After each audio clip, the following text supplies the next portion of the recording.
आज के इस लेक्चर में कुछ पार्ट हम अलजेब्रा से स्टार्ट करते हैं। कल हमने ग्राफ वगैरह बनाए थे, है ना। कुछ छोटी छोटी बातें हम अलजेब्रा से लेंगे और वो 11th-12th की फिजिक्स में कैसे काम आएंगी, इन चीज़ों के साथ हम देख रहे होंगे। बहुत ज़्यादा नहीं, बस इतना ही पढ़ेंगे जितना अपने काम आ सकता है। तो इसमें मैं अगर शुरू में बताऊं, शुरुआत कहाँ से करें, हम एक क्वेश्चन से करते हैं। सपोज यूं आ जाए कहीं सोल्व करना 1.01 रेज़ टू पावर 5, कहीं फिजिक्स में कैलकुलेशन में इस तरह की जरूरत पड़ जाए 1.01 रेज़ टू पावर 5, कैसे करें इसको सोल्व? Binomial expansion. ये वैसे अगर आप मल्टीप्लाई करोगे तो कितनी बार करोगे? 5 बार, काफ़ी टाइम लग जाएगा, है ना। तो ऐसे सवालों के लिए ये क्या होगा, या फिर कहीं जरूरत पड़ जाए 0.99 रेज़ टू पावर 5, इस तरह की चीज़ों के लिए हम एक एक्सपेंशन याद करते हैं जिसको बोला जाता है बाइनोमियल एक्सपेंशन। इसको नाम दिया जाता है बाइनोमियल एक्सपेंशन। और बाइनोमियल एक्सपेंशन तो पूरा मैथ्स में एक चैप्टर है, आपके 11th में बाइनोमियल थ्योरम नाम से पूरा एक चैप्टर है, बट हम उसका एक पार्ट यहाँ यूज करेंगे। वो क्या पार्ट है वो देखिए। बाइनोमियल एक्सपेंशन कहता है कि 1 plus x raise to power n, 1 plus x raise to power n is nearly equal to 1 plus nx. This is nearly equal to 1 plus nx if mod of x is much smaller than 1. उस binomial theorem से ये part निकल के आता है जो physics में काम आता है, पूरी बाइनोमियल थ्योरम नहीं। 1 plus x raised to power n is nearly 1 plus nx if mod of x is very much smaller than 1. देखिए कैसे कैसे इसमें अप्लाई होगा। आप इसको x मान लो, 1.01 को आप क्या लिख सकते हो? 1 plus 0.01 raised to power 5, 1 plus 0.01 raised to power 5, ये आप मान सकते हैं। क्या 0.01 एक के मुकाबले काफी छोटा है ना। अगर है तो आप इसको 1 प्लस पावर आगे ले आओ, 5 टाइम्स 0.01 लिख सकते हो, 1.005। वैसे कितना टाइम लगता है इसको सोल्व करने में, और अभी ये तुरंत सोल्व हो। क्या ये बाइनोमियल एक्सपेंशन समझ आ गया? अच्छा ठीक है, हाँ। ये आपने यहाँ मल्टीप्लाई किया तो ये बनेगा 1 प्लस 0.05 यानी कि 1.05। ऐसे ही दूसरे वाला आप सोल्व कीजिए कि क्या बनेगा क्या नहीं बनेगा। सेकंड, ये सेकंड वन आप सोल्व कीजिए।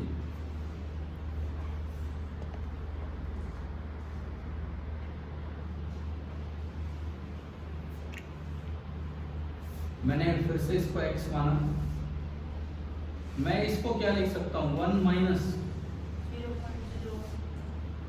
0.01 लिख सकते हैं ऐसा, रेज़ टू पावर 5। अगेन ये बहुत छोटा है 1 से, तो आप इसको लिख पाओगे 1 माइनस 5 इंटू पावर आगे आ जाएगी 0.05, एक में से 0.05 ले, ये आया 0.95। तो एक ये अप्रोक्सीमेशन होता है जो फिजिक्स में काफी यूजफुल रहता है, तो आपको समझ आना चाहिए ना।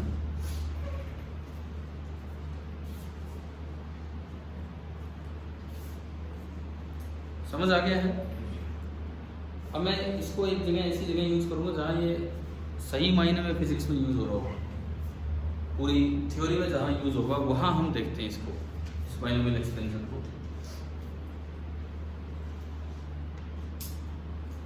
एक ग्रेविटेशन चैप्टर आता है, 9th में भी आता है, 11th में भी आता है। उसमें एक टर्म आती है एक्सेलरेशन ड्यू टू ग्रेविटी, और विद हाइट, अगर आपको ध्यान हो, नहीं ध्यान हो तो +1 में आएगा। विद हाइट वो एक्सेलरेशन ड्यू टू ग्रेविटी थोड़ी थोड़ी कम होती है, with height acceleration due to gravity decrease होती है। अब देखिए एक उसमें कैसे काम आएगा वो दिखाता हूँ। मिटा दो इसको, क्या होगा,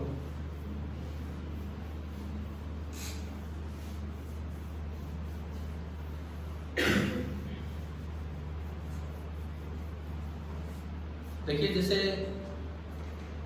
suppose this is our earth,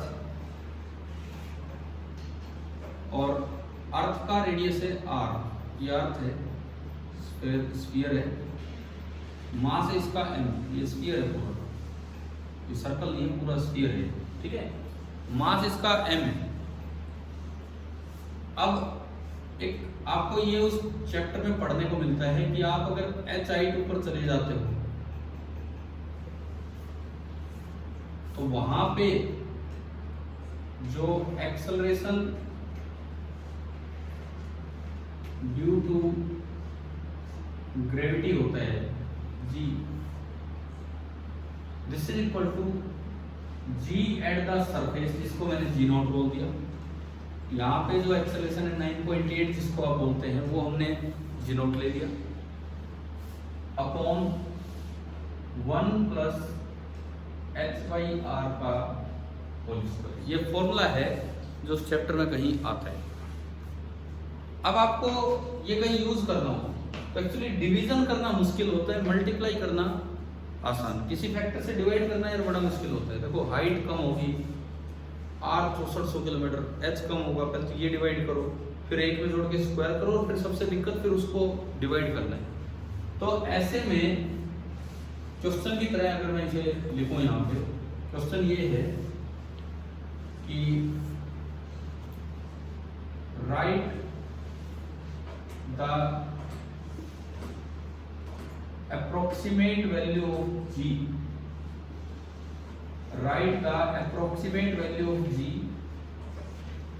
for very small heights, write the approximate value of g for very small height, means h much smaller than r।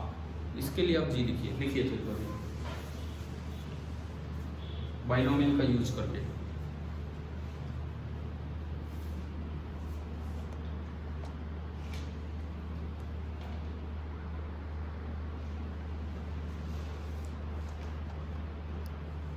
एक बार पार्टिसिपेंट्स अपने वीडियो ऑन कीजिए।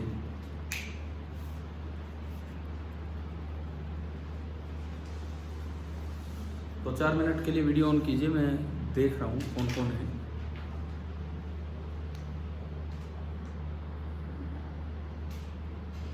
जिया, आप कौन से क्लास से हो?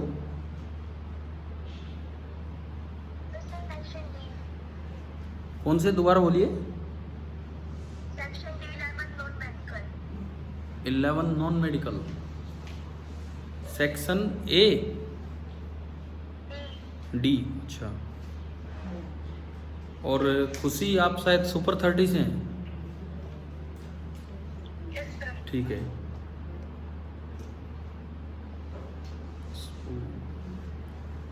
साक्षी वर्मा, ये कैसे सिंबल आ रहा है यार?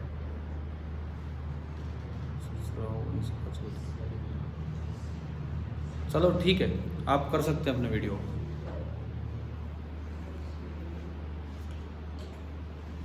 देखिए भाई, आगे बढ़े हम। ये हो गया है क्या, ये वाला? अगर ये जैसे इस चैप्टर में आएगा ग्रेविटेशन में, तो इसका सॉल्यूशन क्या बनेगा? आप g को ऐसे लिख लो, g not into 1 plus h/r raise to power -2। मैं इसको ऊपर ले जाके ऐसे लिख सकता हूँ, मैं इसको ऊपर ले जाके ऐसे लिख सकता हूँ 1 plus h/r raise to power -2, ठीक है। अब एक कंडीशन आपको दी गई है कि h is much smaller then r। अगर h r से बहुत छोटा है तो इसका मतलब हो गया कि h/r is very very much smaller than 1। h by R is very much smaller than 1। और अगर h बाई आर 1 से बहुत छोटा है तो हम बाइनोमियल वाला काम कर सकते हैं, यानी कि ये जो पावर है, पावर आगे आएगी और ये बन गया g not into 1 minus 2h by R, g not into 1 minus 2h by R. क्या आपको समझ आ गया है ये? ठीक है, ठीक है। इस तरह से बाइनोमियल काफी यूजफुल रहेगा। ये तो उसका एक एग्जांपल है हमने फिजिक्स में यूज किया है, कैलकुलेशंस में भी यूजफुल होगा और एक्सप्रेशन लाने में भी। तो पहली चीज समझ आई बाइनोमियल एक्सपेंशन क्या थी, ठीक है। दूसरी बात, मैं बहुत ही जो कम चीजें अलजेब्रा में आपको बता रहा हूँ जो हमारे काम आती हैं, नॉर्मली जो काम आती हैं। दूसरी चीज देखते हैं हम, हटा दो इसको। आप जो सीरीज वगैरह होती हैं बहुत जल्द आप मैथ्स में पढ़ लेंगे, आप जो नॉन मेडिकल के स्टूडेंट हो तो पढ़ ही लेंगे एटलीस्ट। दो तरह की सीरीज होती हैं, दो नहीं हो तो और भी होती हैं, इवन हार्मोनिक प्रोग्रेशन भी होता है, लेकिन हमारे जो ज़्यादा काम आती हैं एक अरिथमेटिक प्रोग्रेशन और एक ज्योमेट्रिक प्रोग्रेशन। तो हम थोड़ा उनके बारे में देखते हैं, अरिथमेटिक प्रोग्रेशन और ज्योमेट्रिक प्रोग्रेशन के बारे में। सबसे पहले मैं आता हूँ अरिथमेटिक प्रोग्रेशन, जिसको हम इन शॉर्ट बोलते हैं एपी, अरिथमेटिक प्रोग्रेशन एपी। क्या होता है देखते हैं अरिथमेटिक प्रोग्रेशन। देखिए कोई ऐसी सीरीज है जिसमें फर्स्ट नंबर है A, starting number, second number A में कुछ जुड़ा, थर्ड में ए में फिर वो जुड़ गया, फोर्थ में ए में फिर वो जुड़ गया। मतलब हर बार second term minus first difference D, third minus second का डिफरेंस डी, हर बार एक कॉमन डिफरेंस है जो आगे आगे चलता जा रहा है और इस डी को बोल देते हैं कॉमन डिफरेंस। इस तरह की जो सीरीज होती है, अब मैथ्स में तो बहुत कुछ सीखोगे, इसकी यानी टर्म ये वो है ना, इस तरह की जो सीरीज होती है उसको कहते हैं अरिथमेटिक प्रोग्रेशन। फॉर एग्जांपल 1 फिर 3 फिर 5 फिर 7 फिर 9 और फिर 11, सपोज यहाँ रोक दिया। कैसे पता लग रहा है ये एपी है? Common difference 3 - 1 is 2, 5 - 3 is 2, 7। ये तो शायद मुझे लगता है 10th में भी आया होता है ना, ये तो 10th में आई होती है आपको। तो आप बताओ सम ऑफ n टर्म्स क्या होता है एपी का? n/2 इंटू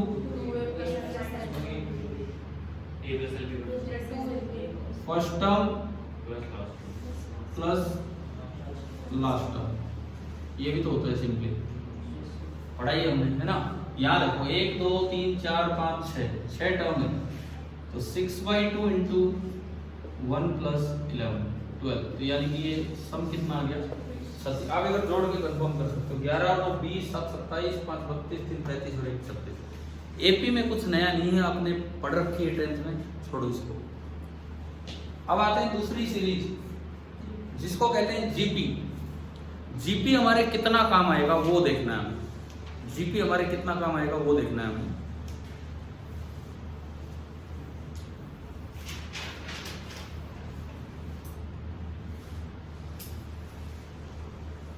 भाई ये ध्यान रखना, कल की क्लास से हम वेक्टर स्टार्ट कर रहे हैं।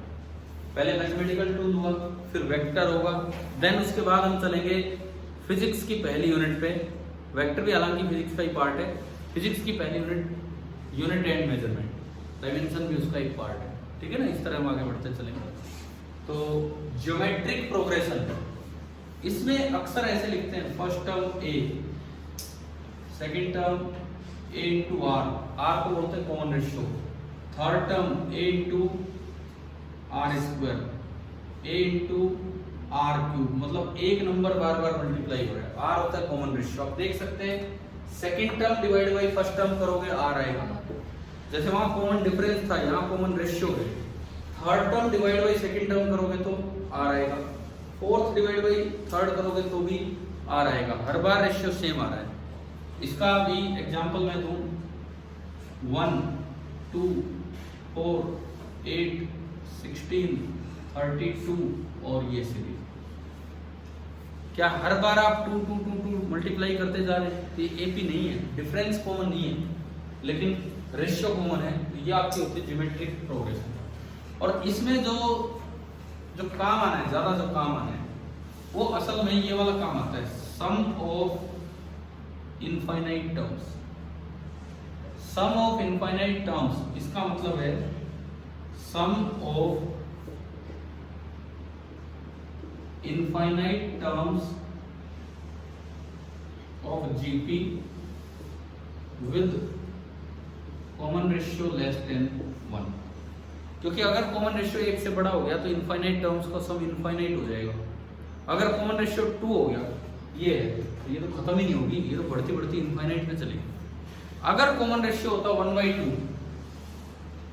तो सीरीज बताओ क्या बनती? 1, अगली टर्म 1/2, अगली टर्म 1/4, 1/8, 1/16, 1/32। और मान लो अक्सर जो फिजिक्स में काम आता है, हम क्या मानते हैं, इसकी कितनी टर्म्स है? Infinite terms. हम मान के चलते हैं कि भाई इसकी इनफाइनाइट टर्म्स है, ठीक है, इनफाइनाइट टर्म्स है, यहाँ तक ये काम आ रहा है। तो इसका जो फॉर्मूला होता है, जैसे a/1 - r, ये फॉर्मूला हमें याद रखना है। बहुत ही, मैं बता रहा हूँ, लिमिटेड सी बातें आपको बता रहा हूँ जो काम आ सकती है। a/1 - r, a कितना है, फर्स्ट टर्म कितनी है इसकी? 1 upon 1 - r, r common ratio, second term upon first term, second term upon first term कितना आया? 1/2। तो ये आ गया 1/1/2। यानी कि इस सीरीज को चाहिए आप इन्फिनिटी तक ले जाओ, फिर भी इसका सम जुड़ते जुड़ते जुड़ते जुड़ते लास्ट क्या आना है? 2 आना है। आ गया ना समझ? ठीक है।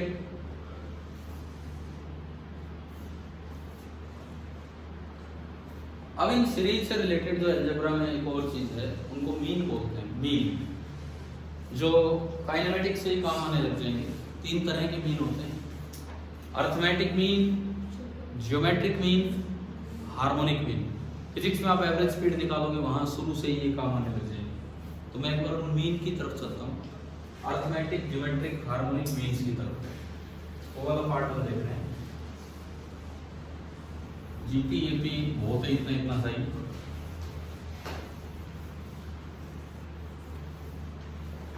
देखिए, मीन का मतलब ऐसे तो होती है एवरेज वैल्यू। पहला है अर्थमेटिक मीन, मान लो मैं उसे ए से डिनोट करूं। ज्योमेट्रिक मीन, सपोज मैं उसे जी से डिनोट करूं। और तीसरे को बोलेंगे हार्मोनिक मीन, और मैं उसको डिनोट कर रहा हूं एच से। Arithmetic mean, geometric mean, harmonic mean, ये है। अब इसमें मान लो मुझे n नंबर्स दिए गए, a1 a2 up to an, और मुझे इन n नंबर्स का मीन निकालना है। अर्थमेटिक भी, ज्योमेट्रिक भी और हार्मोनिक भी, मुझे इन n नंबर्स का मीन निकालना है। सबसे पहली बात, अर्थमेटिक मीन, जितने नंबर हैं उन सबको जोड़ के n से। ये बचपन से आप एवरेज निकालते आए हो। कैसे निकालते हो एवरेज? हम जिसको, वैसे तो तीनों ही एवरेज है, हम जिसको एवरेज बोलते थे वो होता था अर्थमेटिक मीन, ठीक है ना। जितने नंबर्स हैं सबको जोड़कर a1 a2 up to an divided by क्या कर दो n, ये होता है नंबर्स का अर्थमेटिक मीन। अब बात आती है ज्योमेट्रिक मीन। ज्योमेट्रिक मीन क्या होगा? जितने नंबर हैं उनको मल्टीप्लाई कर दो, मल्टीप्लाई करके और पावर कर दो कितनी? 1/n। जितने नंबर है उनको मल्टीप्लाई करके पावर कर दीजिए 1/n। और हार्मोनिक मीन निकालने का तरीका होता है, अगर n नंबर्स हैं तो n अपॉन हार्मोनिक मीन बराबर 1/a1 plus 1/a2 continued up to 1/an। n upon harmonic mean बराबर 1/a1 plus 1/a2 up to 1/an। ये आपका होता है हार्मोनिक मीन। इस तरह से नंबर्स के मीन निकाले जाते हैं। जैसे आप एक बार इसको अप्लाई करके देखिए। मैं 2 नंबर ले रहा हूँ बस, ओनली 2 नंबर 2 and 8। आप इनका अरिथमेटिक मीन निकालो, ज्योमेट्रिक मीन निकालो और हार्मोनिक मीन निकालो।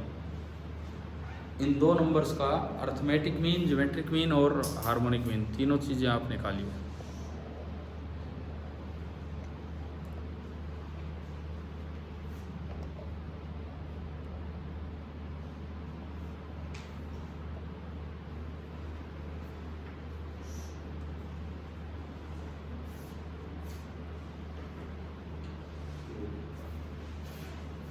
अरिथमेटिक मीन ये आप दिखा रहे हो मुझे, इसमें आपका अरिथमेटिक मीन 10 थोड़ी आएगा। अरिथमेटिक मीन आएगा नंबर्स का जोड़ डिवाइडेड बाई 2। 10 नहीं आएगा, क्या आएगा 5। ज्योमेट्रिक मीन नंबर्स का प्रोडक्ट और उसकी पावर कितनी 1/n। यहाँ 2 नंबर है तो पावर कितनी 1/2, यानी कि ये बना √16 और √16 कितना है 4। हार्मोनिक मीन निकालो, हार्मोनिक मीन, उसके लिए ये फॉर्मूला है 2/, क्योंकि 2 नंबर है 2/, हार्मोनिक मीन बराबर 1/2 प्लस 1/8। अगर मैं इसको थोड़ा आगे बढ़ाऊं, एलसीएम 8, 4 + 1 5, तो मैंने क्रॉस मल्टीप्लाई किया तो h आ गया 16/5।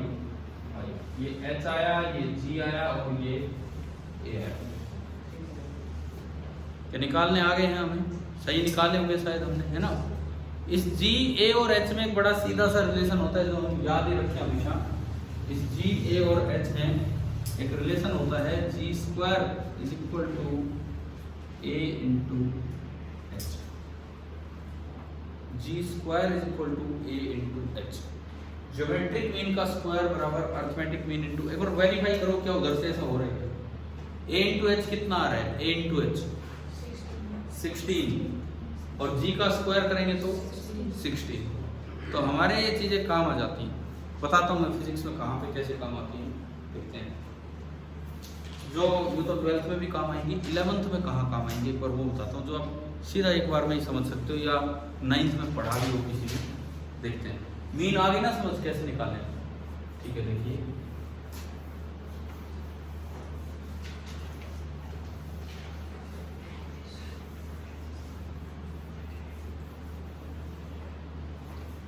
देखो, जैसे एक 9th में एक चीज सिखाई जाती है तो 11th में दोबारा आई। एक गाड़ी चली 10 मिनट तक उसकी स्पीड रही 5 मीटर पर सेकेंड। अगले 10 मिनट वो तेज चली तो 10 ही मिनट, लेकिन उसकी स्पीड होगी 10 मीटर पर सेकेंड। यहां आते आते टाइम हो गया है 20 मिनट। एक गाड़ी चली पहले 10 मिनट 5 मीटर पर सेकंड से और अगले 10 मिनट 10 मीटर पर सेकंड से तेज चली, और सवाल पूछ लिया जाता है कि इसकी एवरेज स्पीड बताओ। तो एक रिजल्ट आएगा कि जब भी कभी अलग अलग स्पीड से आप चल रहे हो लेकिन टाइम इंटरवल बराबर है, तो यहाँ कितनी देर चले 10 मिनट और यहाँ कितनी देर चले। तो जब टाइम इंटरवल बराबर होता है तो एवरेज स्पीड होती है इंडिविजुअल स्पीड्स का अरिथमेटिक मीन। तो अरिथमेटिक मीन तो निकालना आना चाहिए। ये तो चलो फिजिक्स में आगे सीख लेंगे, लेकिन अरिथमेटिक मीन तो निकालना है हमें। कितना है अरिथमेटिक मीन? 15/2। ये एवरेज का सिंबल होता है, तो एवरेज भी आपका निकल के आ गया 7.5 मीटर पर सेकेंड। ये हो गया इसका एवरेज। पहली बात समझ आ गई, ठीक है। दूसरा, फिजिक्स में ही मोशन में एक चीज हम और सीखेंगे। कई बार ऐसे सवाल आते हैं, एक बच्चा अपने घर से मार्केट गया, जाते वक्त बड़ी स्पीड से हो गया 10 मीटर पर सेकंड से, कुछ लाना होगा। वहां जाके पता लगा वो दुकान बंद है ना। वहां तो दुकान बंद भी नहीं, बिना टाइम वेस्ट किए धीरे धीरे उल्टा आ रहा है, और मान लो वापस आ रहे हैं 5 मीटर पर सेकंड से। गया 10 से, आया 5 से, तो क्या टाइम बराबर लगेगा? दोनों बार सेम डिस्टेंस कवर किए, कब ज्यादा टाइम लगेगा? आते वक्त ज्यादा टाइम लगेगा। लेकिन डिस्टेंस तो जितनी जाते वक्त की उतनी आते वक्त, तो हम फिजिक्स में पढ़ेंगे काइनेमेटिक्स में, अगर डिस्टेंसेस बराबर हो और फिर एवरेज स्पीड पूछी जाए तो इंडिविजुअल स्पीड्स का हार्मोनिक मीन ले लें। तो अगर हार्मोनिक मीन तो लेना आना चाहिए ना। अब मान लो आपसे पूछा जाए कि यहाँ एवरेज स्पीड क्या है, तो इन दो वैल्यूज का हार्मोनिक मीन, दो वैल्यूज का हार्मोनिक मीन का ये तरीका होता है 2 upon harmonic mean, harmonic mean आपका एवरेज होगा, बराबर 1 upon v1 plus 1 upon v2। LCM आया 10, 1 प्लस 2 3/10, क्रॉस मल्टीप्लाई करोगे तो एवरेज भी कितना आ रहा है 20/3, 6.66 चलता रहेगा मीटर पर सेकेंड। पिछली बार 7.5 आया, इस बार 6.67 है। मतलब ये अभी नहीं याद करना, इस चैप्टर में हमें याद नहीं करना कब अर्थमेटिक लेना कब हार्मोनिक। इस चैप्टर में तो हमें ये सीख लेना है कि अर्थमेटिक मीन कैसे लिया जाता है, हार्मोनिक मीन कैसे लिया जाता है, ताकि कल को अगर कभी ये यूज करने पड़ जाए तो हम डायरेक्टली इनको अप्लाई कर सकते। समझ आ गया है? ठीक है, मीन क्लियर है। अलजेब्रा में हमने मीन वाली बात पढ़ी, आपको क्लियर हो गया होगा।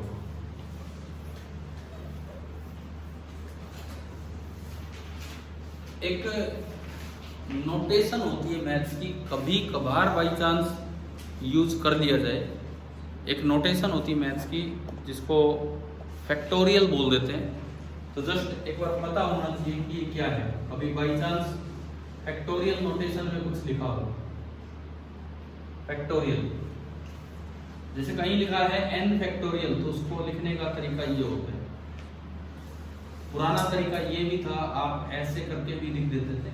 n एक इंटीजर है, n इसमें एक इंटीजर होता है, तो जो n फैक्टोरियल होगा उसका मतलब होता है n into n-1 into n-2 continued up to last कहाँ तक 1।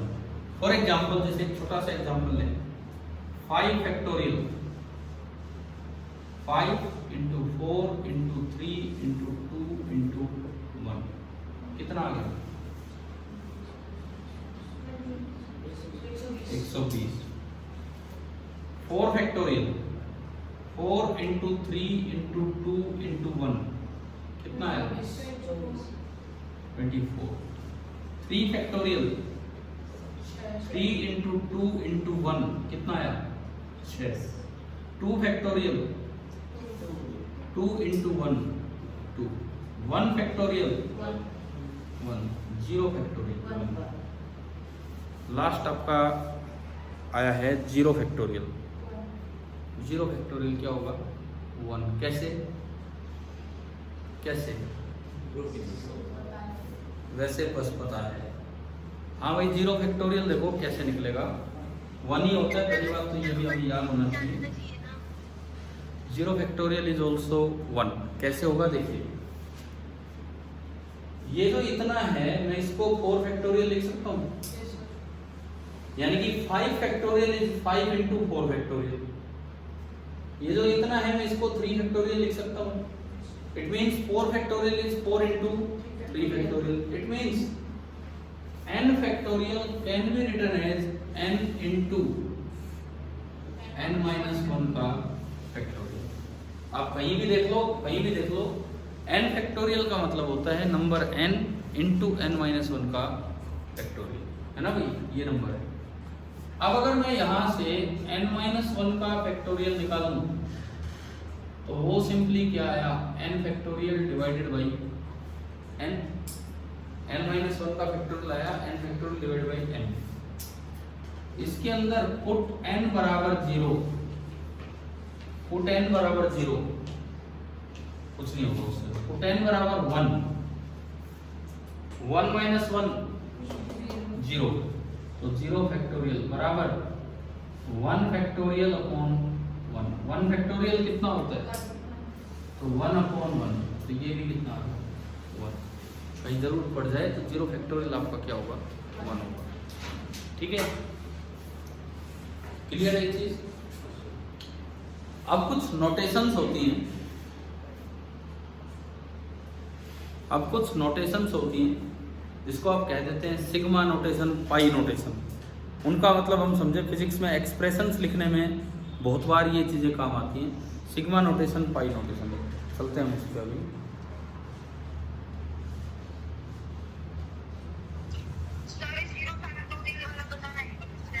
क्या, दोबारा बोलो। जीरो फैक्टोरियल 1 क्यों आया ये बताऊं? ठीक है, देखिए एक बार देख लो जीरो फैक्टोरियल 1 क्यों आया, मैं फिर से समझा रहा हूं। n फैक्टोरियल का मतलब होता है n into n minus 1 into n minus 2 into n minus 3 multiply करते रहो लास्ट तक जब तक क्या आ जाए 1। n एक इंटीजर है। अगर मैं n माइनस 1 फैक्टोरियल की बात करूं तो ये क्या होगा, n minus 1 into n minus 2 into n minus 3 multiply करते रहो जब तक क्या आ जाए 1। मैं इक्वेशन 1 से इक्वेशन 2 को डिवाइड करूं तो LHS से LHS को डिवाइड कीजिए, RHS से RHS को, तो ये बचेगा n factorial upon n minus 1 का फैक्टोरियल बराबर। ये सारे कट गए, इधर ओनली क्या बचा, n बचा, इधर ओनली आपका n ही बचा। n factorial upon n minus 1 factorial is n। मैं इसको ऊपर उठा ले जाऊं, यानी कि n माइनस 1 का factorial, this is n factorial upon n। हमें बताओ ये स्टेप समझ आए क्या? आपने जो पूछा दोबारा। अब इस इक्वेशन में put n equal to 1, put n equal to 1 तो 1 minus 1 zero factorial 1 factorial upon 1, और 1 फैक्टोरियल 1 होता है, यानी कि ये कितना आ गया 1। क्लियर है जीरो फैक्टोरियल 1 कैसे है? ठीक है। अब इसमें देखो कुछ notation sigma and pi notation, ये मैं आपको बताता हूँ कि ये क्या होता है।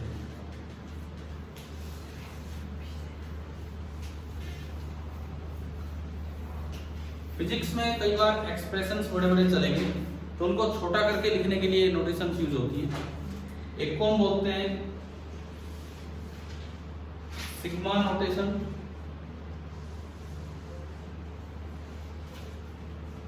और एक को हम बोल देते हैं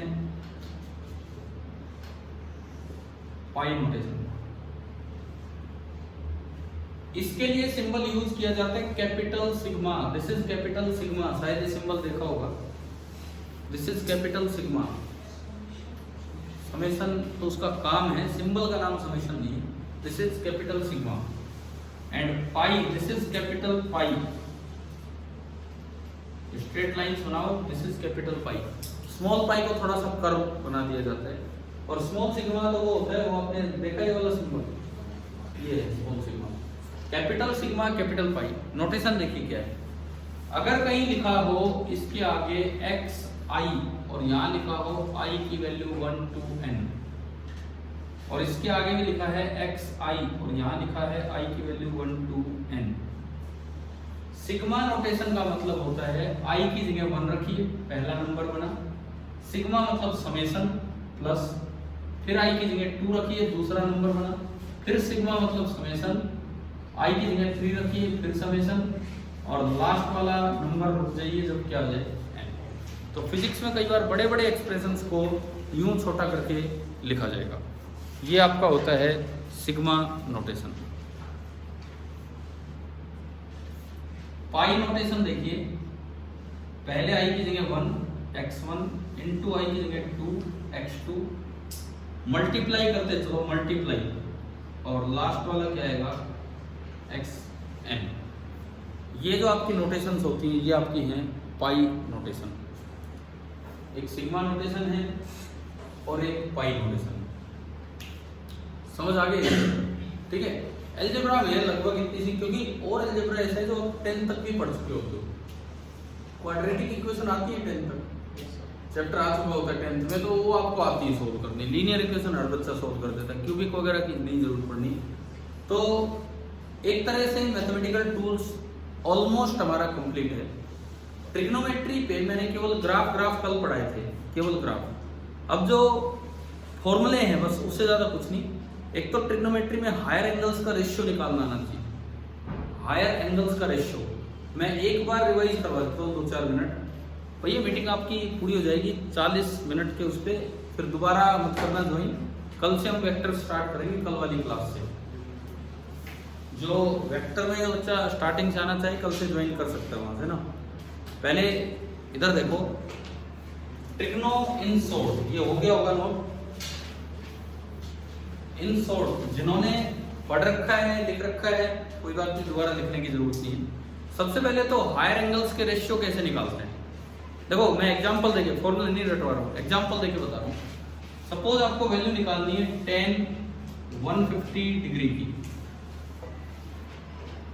कल हम जब ग्राफ बना रहे थे, कल जब हम ग्राफ बनाने लग रहे थे तो उसमें हमने पढ़ा था 0 से 90 डिग्री तक फर्स्ट क्वाड्रेंट होता है, 90 से 180 तक सेकंड, 180 से 270 थर्ड और 270 से 360 फोर्थ। ये कौन से क्वाड्रेंट में लाई कर रहा है, 150 डिग्री सेकंड। 90 से बड़ा है और 180 से छोटा है, यानी कि कौन से क्वाड्रेंट में है, सेकंड।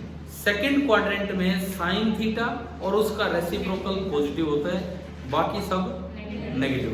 यानी कि ये तो श्योर है कि ये आंसर जो आना है, ये आंसर कैसा आना है, नेगेटिव। अब इसकी वैल्यू निकालने के दो तरीके, आप इसको यूं भी लिख लो, या तो आप इसको लिख लो 90 प्लस 60 कितना आ गया, या आप इसको लिख लो 180 डिग्री माइनस 30 कितना है पीछे। अब इसको कन्वर्ट कैसे करना है, ये हमें पहले ही पता लग चुका है, ये नेगेटिव है, यहाँ माइनस साइन लगा दो, यहाँ भी माइनस साइन। इसको फर्स्ट क्वाड्रेंट के एंगल से हम वैल्यू निकाल के लाते हैं। कैसे निकालेंगे देखिए, 90 पे साइन कोस में बदल दो, tan कोट में, सीकेंट कोसिकेंट में, तो यहाँ लिख दो कोट 60 डिग्री। फर्स्ट क्वाड्रेंट में पहुंच गया, जिसकी वैल्यू आपको पता है। 180 पे नो चेंज, 180 और 360 पे नो चेंज, 90 और 270 पे चेंज। तो 180 पे नो चेंज, तो ये अभी भी क्या रहेगा, tan ऑफ 30 डिग्री। अगर मैं कोट 60 डिग्री की वैल्यू देखूं, tan 60 डिग्री कितना होता है, √3, तो कोट 60 डिग्री कितना होता है, 1/√3। tan 30 डिग्री भी 1/√3। आप चाहे इस मेथड से निकालो, चाहे इस मेथड से, आंसर तो क्या आएगा, सेम आएगा। तो इसके लिए इतना याद रखो, फर्स्ट क्वाड्रेंट में ऑल पॉजिटिव, सेकंड क्वाड्रेंट में sine and reciprocal positive, third में tan and reciprocal positive, fourth में cos and its reciprocal positive. 90 degree plus कुछ करते हो या 90 माइनस कुछ करते हो, तो tan कोट में बदलेगा, साइन कोस में उल्टे बदलेंगे, और सीकेंट कोसिकेंट में, कोसिकेंट सीकेंट में, साइन कोस में, कोस साइन में। 180 या 360 पे लिखते हो तो कोई चेंज नहीं होगा। तो शायद हमें ये एक्स्ट्रा जो एंगल्स हैं, 90 से बड़े जो एंगल है वो याद करने आ जाएंगे, कर दोगे ना यहाँ से। अच्छा, एक और चीज, बहुत कॉमन एंगल होता है 180 डिग्री। मैं एक बार वो डायरेक्ट आपको बता देता हूँ। ये जो क्वाड्रेंट सिस्टम है, 0 degree, 90 degree, 180 degree and 270 degree. Sine theta की मैं बात करूं, साइन थीटा की, साइन 0 0 होता है और साइन 90 1, तो इस लाइन पे बिल्कुल उसका नेगेटिव चलेगा। 0 का नेगेटिव तो 0 ही, 1 का नेगेटिव, यानी कि साइन 270 माइनस 1 होगा। अगर मैं यही बातें करूं कोस थीटा के लिए, साइन कोस ज्यादा काम आते हैं। 0 degree, 90 degree, 180 degree and 270 degree. Cos 0 1, cos 90 0 का नेगेटिव 0, 1 का नेगेटिव -1। कल को अगर अचानक से कोस 180 आ जाए, अचानक से साइन 180 आ जाए, तो आप अचानक का मतलब बार बार उन पे क्या जाओगे, हायर एंगल पे। डायरेक्ट आप यहाँ से याद करके ये चीज निकाल सकते हो कि कैसे कोस थीटा साइन थीटा इनकी हायर एंगल्स की वैल्यू निकाली जाती है। अच्छा, इसके अलावा कुछ फॉर्मूले हैं, sine a plus B, cos a plus B, आप किसी भी मैथ्स की बुक से पढ़ सकते हो अगर आपने नहीं पढ़े हैं तो। बिल्कुल आसान आसान से फॉर्मूले, और जो बच्चे मैथ्स वाले हैं उनके तो ट्रिग्नोमेट्री जल्दी ही आ भी जाता है इसमें। तो ये क्लास ये क्लास हम यहीं पे ख़त्म करते हैं, आज वाली क्लास। ठीक है भाई, थैंक यू।